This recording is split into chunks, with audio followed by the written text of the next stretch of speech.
हे guys, welcome back to my mini blog. आम्ही घरी. कसे आहात सगळे? मजेत ना? मी पण मजेत.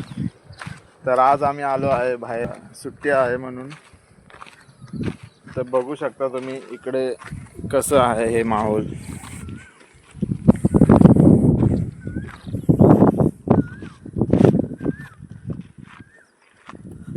हे बघा, निकिता पण आली सोबत. हे बघा गाईज, वॉक करते ती.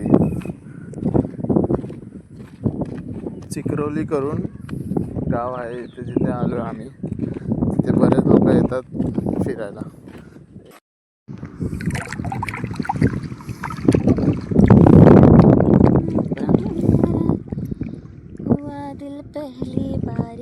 निकिता पण खूप खुश झाली आहे, बघू शकता तुम्ही. तिला घेऊन आलो तुम्ही इथे. ती पण मला आधीपासून बोलते की चल कुठेतरी बाहेर जाऊया जाऊया करून आज आलो आम्ही 1 वर्षानंतर, तिच्या बड्डेच्या दिवशी.